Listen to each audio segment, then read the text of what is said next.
Glórias a Deus. Que a paz do Senhor Jesus esteja com toda a família aqui nesta noite. Amém? Um amém mais fraco que eu ouvi. Que a paz do nosso Senhor e Salvador Jesus Cristo esteja com toda a família aqui representada. Amém? Amém. Isso, glória a Deus. Coloque o pulmão para funcionar, né? Amados, a coisa pior que existe hoje, as pessoas estão dizendo que é a doença do século, é a depressão. É uma doença. Tem pessoas completamente deprimidas, em estado de depressão tão terríveis, que às vezes não sabem o que fazer da vida. Existem casos de pessoas com depressão, e nós sabemos que a pessoa esconde embaixo da cama. Já pensou? Cadê fulano? Cadê ciclano? Cadê fulano? Começa a procurar na casa inteira. De repente, olha para debaixo da cama, a pessoa está lá debaixo da cama. O que pensa uma pessoa embaixo da cama? Cadê fulano? Cadê ciclano? Cadê? Vai procurando. De repente abre o guarda-roupa, a pessoa está dentro do guarda-roupa, fechada lá dentro. Que tipo de depressão é essa? De repente, cadê fulano? Cadê ciclano? Onde está? Sumiu. De repente está atrás da porta. Ali, quieta. Horas e horas. Horas e horas embaixo da cama, horas e horas dentro do guarda-roupa, horas e horas atrás da porta. Então, o estudo identificou que essa depressão tem outro nome. É depressão, mas tem outro nome. E eu fiquei arrepiado quando ouvi isso. Chama-se tristeza profunda. É de arrepiar. Tristeza profunda. É mais que depressão. Faz com que a pessoa se sinta tão terrível, tão fora de si, como se fosse um nada, como se não existisse. E uma pessoa que não existe não aparece. Se ela não existe, ninguém enxerga. Então a pessoa se isola, se esconde. Tristeza profunda. E a tristeza profunda, a pessoa não derrama lágrimas. Interessante. A pessoa fica embaixo da cama porque não quer ser vista. Atrás da porta, não quer ser vista. Atrás do guarda-roupa, dentro do guarda-roupa, porque não quer ser vista. E leva a pessoa à morte. A pessoa não come, não dorme, fica somente naquela situação, precisa ser internada. Amados, existem muitas pessoas hoje, no nosso meio, com tristeza profunda. Às vezes a pessoa não está na identificação desses casos que eu relatei, debaixo da cama, no guarda-roupa e atrás da porta. Não, está ao teu lado, na tua mesa. Pode ser uma pessoa que está na sua casa. Pode ser uma pessoa que está trabalhando com você. Uma pessoa que está conversando com você, mas lá no fundo da alma, ela tem tristeza profunda. Nada anima essa pessoa. Você pode falar, você pode oferecer um brinquedo, você pode oferecer alguma coisa, a pessoa não reage. Está na hora de nós identificarmos quem são essas pessoas. E tem o outro lado da moeda. O outro lado da moeda é a pessoa cega. Espiritualmente cega. A pessoa que não consegue enxergar algo que Deus está oferecendo para ela. A pessoa cega espiritualmente, ela não vê absolutamente nada. Espiritualmente, nada. Materialmente, nada. Completamente sem rumo. Então, no nosso meio, nos momentos que nós temos em relacionamento com pessoas, nós encontramos pessoas em tristeza profunda e encontramos pessoas na cegueira espiritual. As duas levam à morte.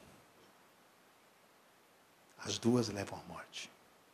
Uma leva à morte física e a outra leva à morte espiritual, que depois a consequência é a morte física.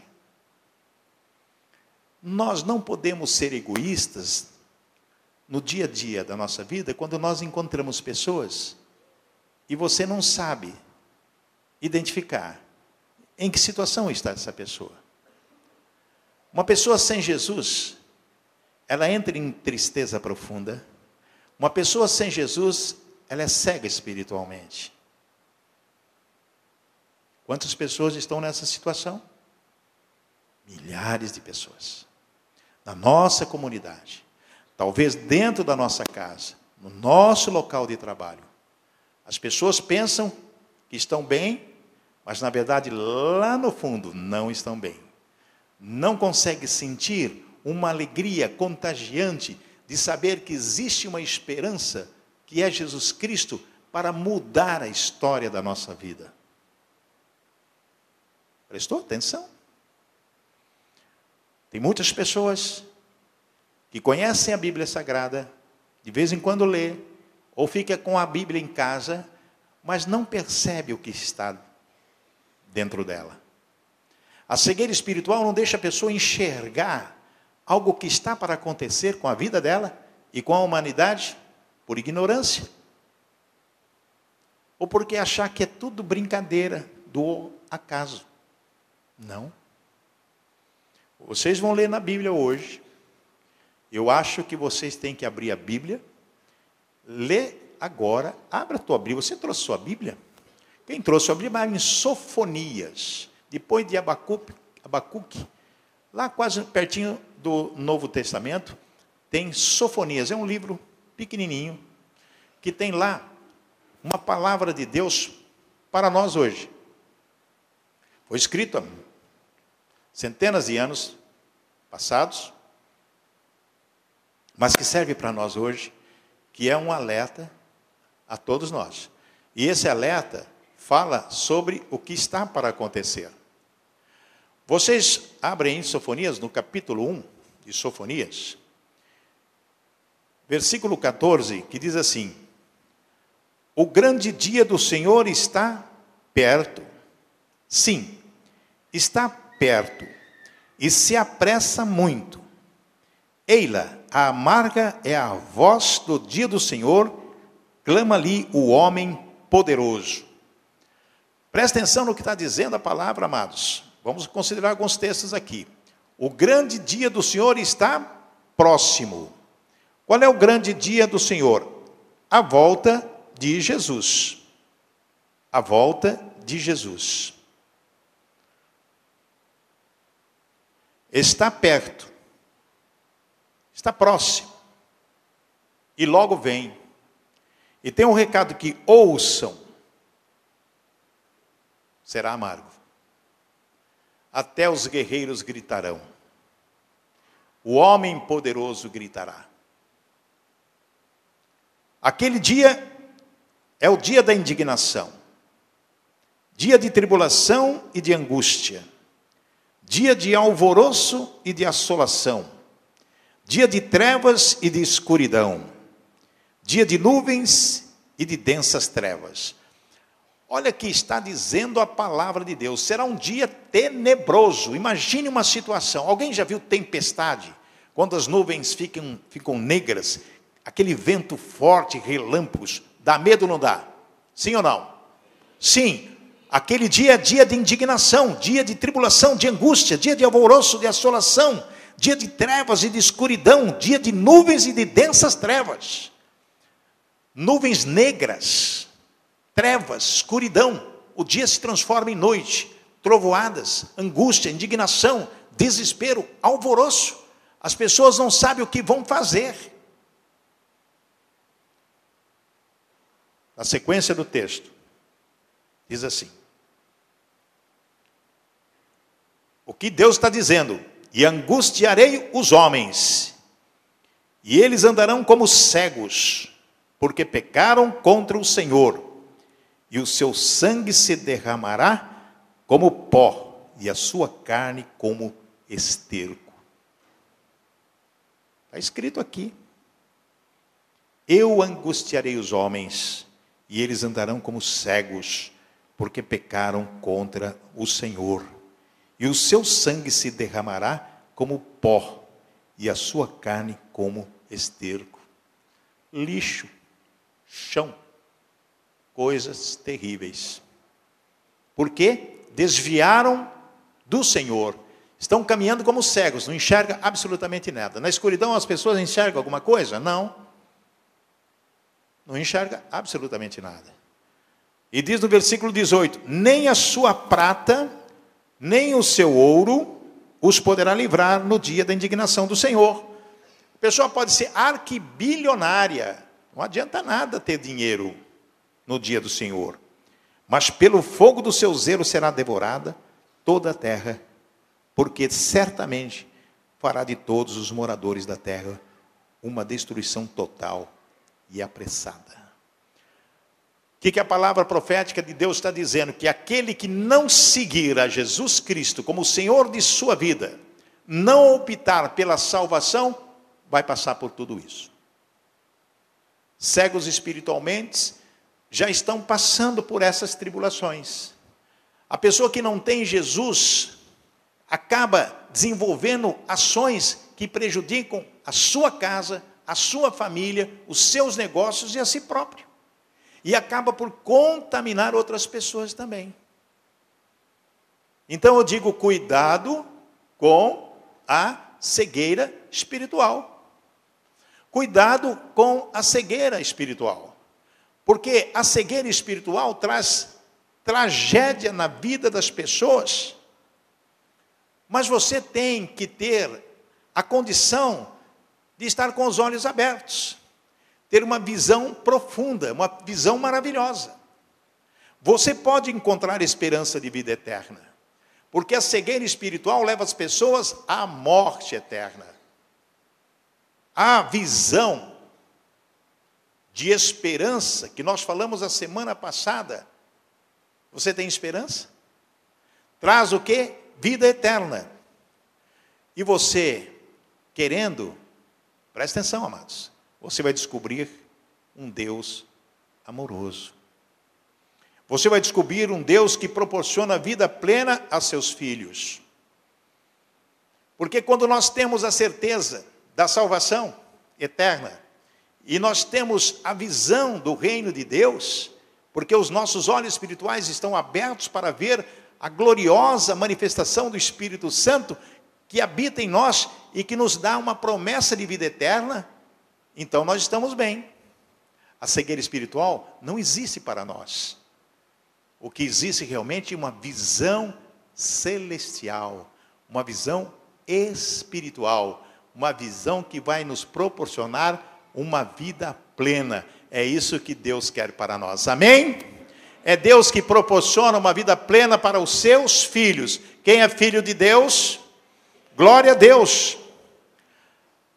Vamos trazer uns tópicos interessantes aqui. Depois que surgiu o pecado, Deus ofereceu esperança de salvação. Depois do pecado original de Adão e Eva, em Gênesis capítulo 3, versículo 8, 12, 15 e 21, quando aconteceu aquela tragédia no Jardim do Éden, diz esse texto aqui, versículo 8, naquele dia, quando soprava o vento suave da tarde, o homem e a sua mulher ouviram a voz do Senhor Deus, que estava passeando pelo jardim. Então se esconderam dele no meio das árvores. Olha só, comeram do fruto e algo aconteceu com eles, e no meio da tarde, o que aconteceu? Deus estava ali. E eles estavam ali também. Mas quando perceberam a presença de Deus, se esconderam nas árvores. Mas o Senhor Deus chamou o homem e perguntou, onde é que você está?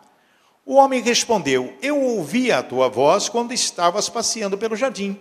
E fiquei com medo, porque estava nu. Por isso me escondi. Aí Deus perguntou, e quem foi que lhe disse que você estava nu? Por acaso você comeu a fruta da árvore que eu o proibi de comer? O homem disse, a mulher que me desse para ser a minha companheira me deu a fruta e eu comi. Amados, veja bem, o pecado chamado original, o primeiro mandamento que Deus deu ao homem é a obediência. Não comerás do fruto, porque se comer, positivamente morrerás. A serpente, o diabo, ali induziu Eva ao pecado. Ela pegou a fruta, comeu a fruta e deu ao seu marido. E os dois ficaram nus. Por quê? Aquela fruta era fruta do conhecimento do bem e do mal. Até então eles eram perfeitos, só conheciam o que era bom, o que era bem. Comeu do fruto, desobedeceram, passou a comer o que era mal. Porque eles sempre estiveram nus, desde o início. Só que eles não percebiam a nudez e nem a vergonha. Porque naquela época, naquele momento, quando eles ficaram nus, depois que comeu do fruto, ele olhou para Eva, viu que Eva era diferente dele, ela olhou para ele, viu que ele era diferente, tiveram vergonha. Aí veio a primeira vergonha e foram pegar as folhinhas. Pega uma folhinha aí e coloca aí na sua partes íntimas aí para esconder. Coisa, né? Muito bem. O que nós estamos falando? De cegueira espiritual. Esse pecado do casal envolveu todos os seres humanos. Prejudicou todos nós. Porque não era para ter acontecido isso. Apesar que Deus deu a eles o livre arbítrio. O direito de ir e vir, de escolher. Eles escolheram o errado. Gênesis 3, 17 e 19 diz assim: E para Adão Deus disse o seguinte: Você fez o que a sua mulher disse e comeu a fruta da árvore que eu proibi de comer? Por causa do que você fez, a terra será maldita. Você terá de trabalhar duramente a vida inteira, a fim de que a terra produza alimento suficiente para você. Ela lhe dará mato e espinhos, e você terá de comer ervas do campo, terá de trabalhar no pesado e suar para fazer com que a terra produza algum alimento. O que Deus disse a ele? Tinha que trabalhar. Você tinha tudo e perdeu tudo. Te dei um paraíso, a perfeição, nunca ia morrer, ia ter descendentes, ia encher a terra. Poderia comer de todo o fruto da terra, tudo para você, tudo para o melhor do casal. Te dei tudo e você jogou fora isso. Amados, às vezes Deus está dando tantas coisas para nós e nós estamos jogando fora. Às vezes Deus te dá saúde, alegria, paz, uma vida plena, com todas as dificuldades que estão à volta, e você joga fora, porque você não crê, porque você não obedece, porque você não faz a sua parte. Deus ama tanto, nós todos, a humanidade, e ele disse lá, e Deus amou o mundo de tal maneira, o mundo da humanidade, as pessoas, e nós jogamos fora aquilo que Deus nos dá. O salário é muito pouco, não presta esse salário, porcaria de salário. Em vez de abençoar o salário, em vez de você receber um dinheiro de uma venda de um produto, algo que você merece receber, porque você trabalhou para produzir aquilo, em vez de você chegar e abençoar, você não dá para nada. Não vale nada o que eu estou ganhando. Trabalho, e não ganho o suficiente. Não. Nós temos que mudar de comportamento. Nós temos que obedecer ao Senhor e dar graças a Ele por tudo que Ele nos tem dado. A palavra nos ensina em tudo, dai graças. Receber um salário é pouquinho, não vai dar para pagar suas contas, mas abençoa, Senhor, multiplique como o Senhor fez com os peixes e os pãezinhos. Multiplique, Senhor, abençoa, que esse dinheiro possa servir para te honrar, porque eu trabalhei, realmente recebi, prospere a minha vida. Ore, coloca diante de Deus as suas necessidades, está escrito na palavra, lá em Filipenses capítulo 4, versículo 6, dar a conhecer a Deus as suas necessidades, e você vai agradecer e honrar com ação de graças. Mas não, o que fez ele? Preferiu ouvir o homem, demônio, que não é homem, mas é um espírito mau, que diz, você vai ser igual a Deus. E ele acreditou. Jeremias 2:22 diz assim, olha que interessante que diz o profeta, mesmo que você se lavasse com muito sabão, com sabão bem forte, eu ainda poderia ver a mancha da sua culpa. Sou eu, o Senhor, quem está falando. Olha Deus falando para nós. Olha Deus falando para o ser humano por culpa do Adão. Mesmo que você se lavasse com muito sabão, com sabão bem forte, eu ainda poderia ver mancha na sua culpa. Porque nós herdamos esse pecado de Adão. Podemos tomar banho, podemos se lavar, podemos pedir perdão, mas o pecado está lá. E às vezes nós damos força a esse pecado. E essa força traz o que? A tristeza profunda, a cegueira espiritual, o pecado que está lá dentro. A gente tem que banir, tirar fora da nossa vida. Salvação é um dom gratuito de Deus, amados. Olha o que diz Romanos capítulo 6, versículo 23. Pois o salário do pecado é a morte, mas o presente gratuito de Deus é a vida eterna que temos em união com Cristo Jesus, nosso Senhor. Amém? Muito bem, se o pecado veio pela desobediência, o que é dom de Deus é a salvação, é a graça vinda através de Jesus Cristo. É através dele que nós somos lavados, pelo sangue de Jesus. A mancha continua. Isso é uma verdade. Mas quando você se arrepende, e você entrega a sua vida para Jesus, e ele te lava com o seu sangue precioso, na cruz do Calvário, e você aceita. Ah, que lindo, hein? Que maravilha. Amém, irmãos? Que maravilha você sentir que Deus, que Jesus, te purificou. A vida eterna que temos em união com Cristo Jesus, nosso Senhor, é união. Se o salário do pecado é a morte, o presente gratuito de Deus é a vida eterna através de Jesus Cristo. Amém? Então a salvação é recebida por meio da fé. Em Efésios capítulo 2, versículo 8 a 10, diz assim: pois pela graça de Deus, vocês são salvos por meio da fé. Isso não vem de vocês, mas é um presente dado por Deus.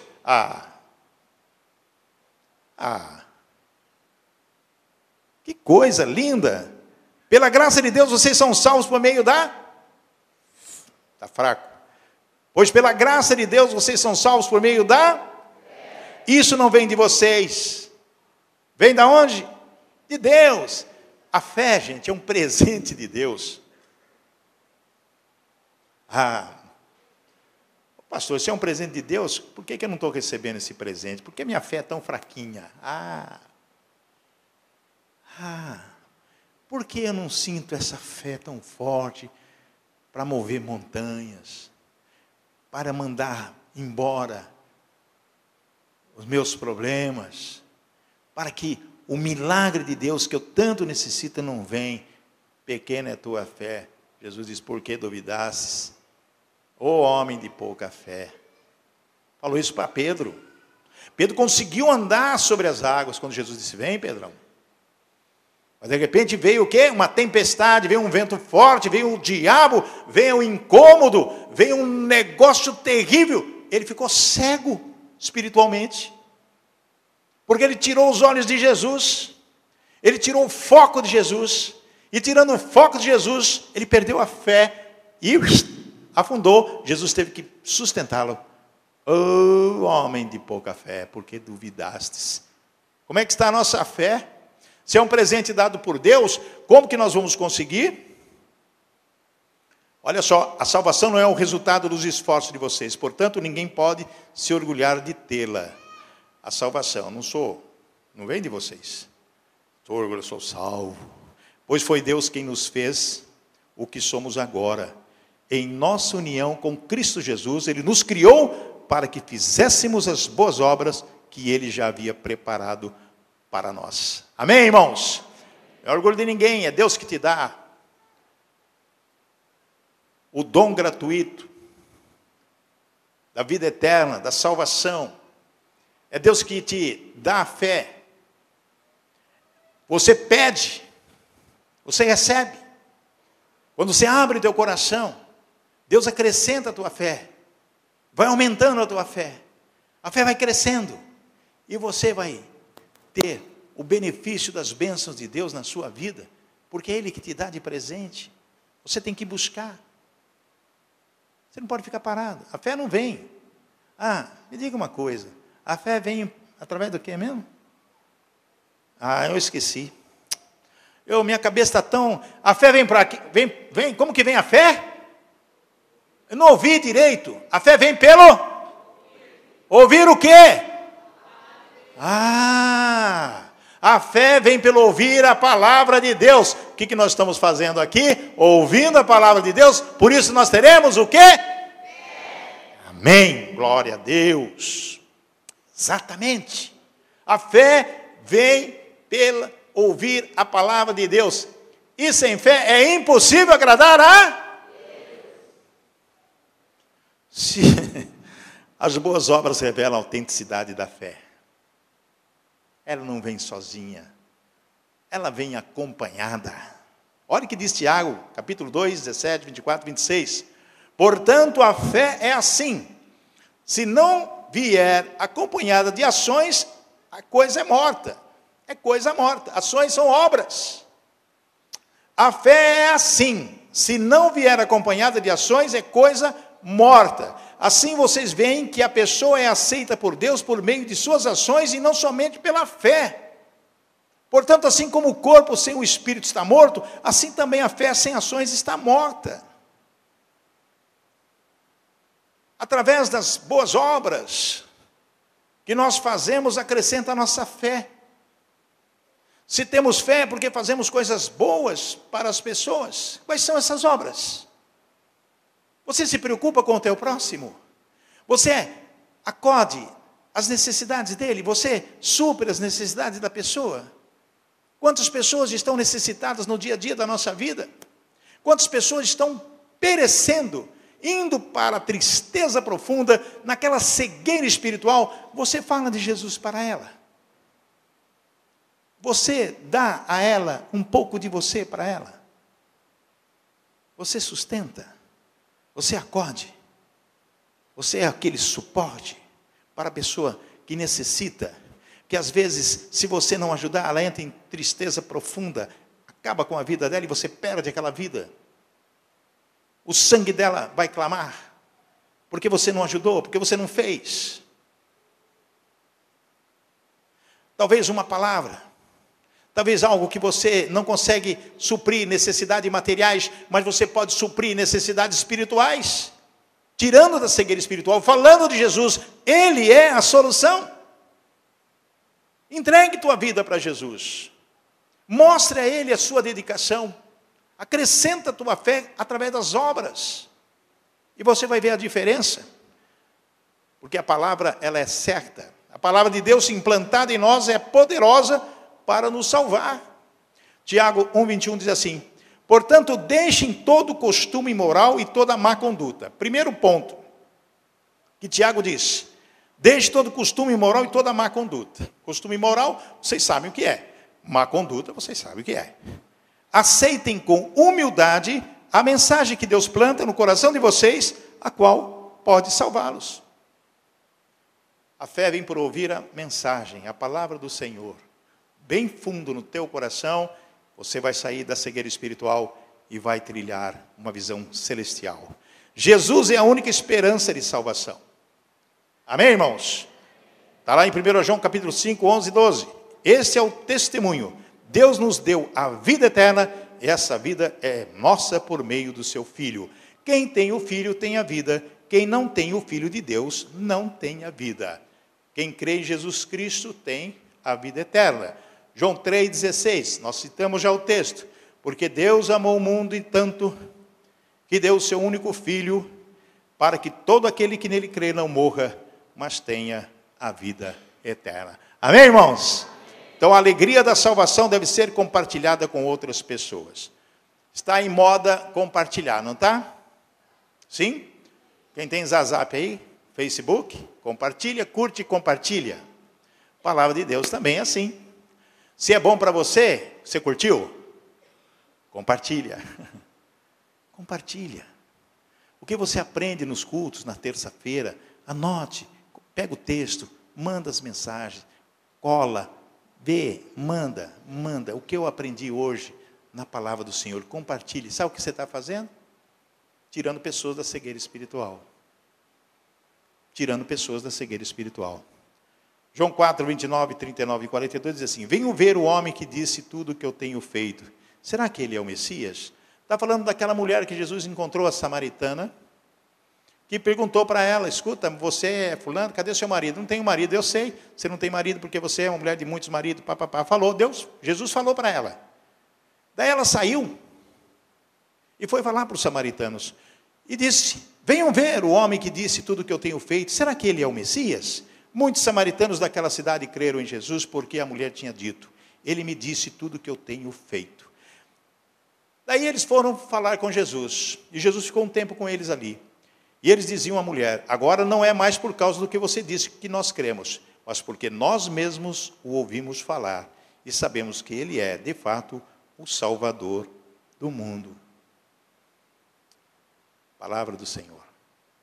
Cuidado com a cegueira espiritual, amados. Mateus 15, 14 diz assim: não se preocupe com os fariseus, são guias cegos. E quando um cego guia outro, os dois acabam caindo num buraco. Jesus que disse isso. Quer mais? Olha o salmista diz, Salmo 146, 7 e 8.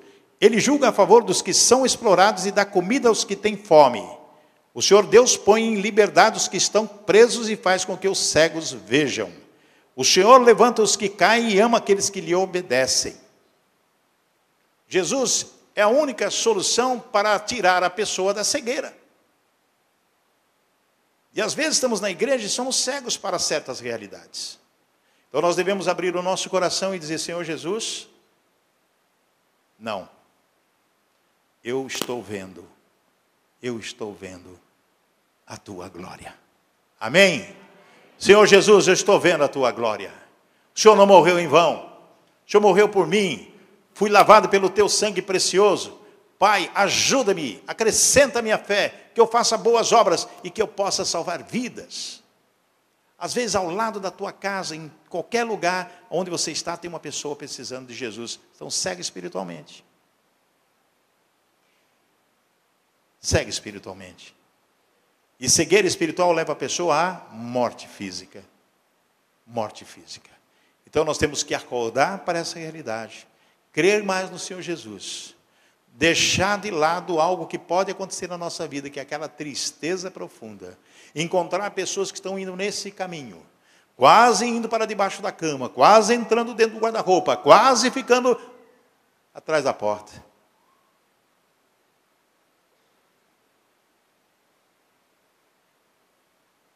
Pastor Aguiar está sentadinho ali, lá de Aparecida do Taboado. Estive visitando a entidade dele na sexta-feira. Cuida de drogados. Pastor Aguiar foi bandido, criminoso, assaltante. Eu vi a fotografia dele alguns anos atrás e fiquei com medo, fiquei um homem perigoso. Mas olha o que Jesus fez na vida dele. Levanta isso, pastor, fica de pé aí um pouquinho só. Esse é o pastor. Foi bandido, perigoso, da quadrilha do Diabo Louro. Quem é antigo sabe quem era o Diabo Louro, ele era da quadrilha assaltante, ficou preso em cadeia, até que um dia, ele falou: chega, essa não é a minha vida que eu quero. A cegueira espiritual dele, estava cego espiritualmente. Ele estava em tristeza profunda, quase morrendo. Até um dia ele chegou e falou: chega! Chega, essa vida não é para mim, eu quero sair dela, Senhor. A Bíblia que ele tinha na cela, ele fumava ela inteirinha, ele rasgava, porque aquela fazia charutinho a Bíblia. Ele só não fumava o quê, pastor? Os salmos e provérbios. Ele só não fumava salmo e provérbio porque ele gostava do salmo e provérbio. Mas ele fumava o apóstolo Paulo, Mateus, o Jeremias, o Gênesis. Ele fumava todo mundo, menos provérbios e salmo. É o testemunho de uma pessoa que está aqui, que ele me contou. Eu fiquei impressionado. E lá na cidade dele, Aparecida do Taboado, tem um bairro chamado Barbosa, que é uma cracolândia, que as pessoas estão apodrecendo. por causa do crack. E ele tenta resgatar vidas, ele está curando algumas pessoas lá. Mas as pessoas estão apodrecendo em vida, em carne. Gente, imagina isso, são zumbis.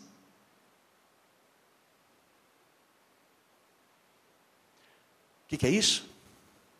Tristeza profunda. O crack, a droga, o vício, a bebida, o cigarro, leva a pessoa a tristeza profunda. Às vezes ela não está nem percebendo, mas está caminhando para isso. Está caminhando para isso. E depois vem o quê? A morte. A cegueira espiritual leva a pessoa a tristeza profunda e leva a consequência à morte. Se a pessoa não reagir, se não fazer como fez o pastor Aguiar, chega, quero sair dessa vida, não é vida para mim. Esse pastor poderia estar em vários ministérios, sendo um pastor itinerante, contando o testemunho dele, levantando ofertas nas igrejas, e estaria com uma vida bem confortável, com um dinheiro razoável, porque tem muitos pastores que vão em várias igrejas, grandes ministérios, contam o testemunho, e as pessoas, a igreja levanta ofertas para a manutenção dele.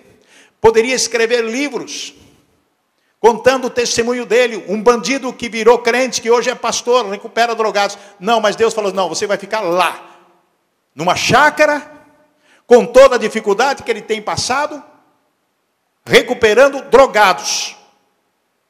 E ele tem feito isso. Que Deus possa abençoar a sua vida, pastor Aguiar. Tenho orado pelo Senhor. Estou contando esse testemunho hoje, para dizer que a cegueira espiritual leva a pessoa a tristeza profunda. E a tristeza profunda leva a pessoa à morte. Mas nós vamos sair dessa. Amém, irmãos? Vamos reagir e glorificar o nome do Senhor, porque é Ele que faz diferença na nossa vida. Amém? Vamos ficar em pé e vamos orar em nome de Jesus. Vamos fazer a oração. E agradecer a Deus pela oportunidade de ouvirmos a sua palavra e aprender mais dele, para que nós possamos ter fé, muita fé. Fé no nosso Senhor Jesus Cristo. Coloque suas mãos no coração. Paizinho querido, nós estamos contentes, Pai, porque podemos aprender mais de Ti. Sabemos que a cegueira espiritual nos leva à morte, mas a visão celestial, a visão do reino, o sacrifício de Jesus Cristo, que o Senhor nos deu por nos amar demais. Jesus padeceu na cruz do Calvário, levou nossas dores, nossas enfermidades, todas as coisas que acontecem nesse mundo, está na cruz. Mas ressuscitou, está à direita do Pai, é nosso advogado. Então, Jesus, pedimos em Teu nome, Pai, restaure a nossa vida, fortaleça a nossa vida, tira-nos, Senhor, da cegueira espiritual, que nós possamos cada vez mais enxergar o Teu reino, olhar aquela luz lá no futuro, que o Senhor está próximo, a vinda do Senhor está cada vez mais próxima. Nós não queremos estar naquela situação que está na Tua palavra, Senhor. Que nós não podemos viver daquele jeito que está em sinfonia, Senhor Jesus. Que nós queremos viver debaixo da graça, da misericórdia do Senhor, para que nós possamos viver na Sua dependência todos os dias da nossa vida. Leva-nos, Senhor, em segurança para as nossas casas. Que esta semana seja uma semana de bênçãos, e que as bênçãos do Senhor estejam sobre nós. Ajuda-nos, Senhor, a vencer a incredulidade, a ter fé e fazer boas obras, para poder cumprir com a Tua palavra. Esqueça, Senhor, os pecados, perdoa-nos, Senhor, coloca no mar do esquecimento, e nos dá uma nova chance de poder reconciliar com o Senhor, no dia a dia da nossa vida, para que nós possamos viver completamente diante de Ti, limpos e puros. Abençoa cada família aqui representada, Pai, que eles possam ir com alegria e paz no seu coração, para estar de acordo com a Tua palavra e viver e vivenciar a palavra do Senhor em suas vidas. Abençoa, Senhor, em nome de Jesus, cada vida aqui, Pai. Eu quero pedir em especial ao pastor Aguiar, que tem aquele grande ministério. Tu sabes as necessidades, as lutas dele. Que às vezes ele pensa em desistir, mas o Senhor diz: fica aí, meu filho. Tem missão para você. Mas que os recursos que ele tanto precisa chegam, Pai. Para que ele possa ter condição de cuidar de vidas preciosas para Ti. Tirar as pessoas das drogas. As pessoas que estão cegas espiritualmente. Que estão em tristeza profunda, que estão depressivas, precisando de um apoio, precisando de um socorro. Dê força a ele, Pai, para que ele continue a Tua obra. Nos abençoe, Pai, nas nossas caminhadas no dia a dia, naquilo que nós precisamos fazer. Nos orienta e nos dê o discernimento e sabedoria através do Teu Santo Espírito, para que nós possamos viver contigo para todo sempre. Nós oramos e agradecemos em o nome de Jesus. Amém e amém. Amém, igreja. Glória a Deus.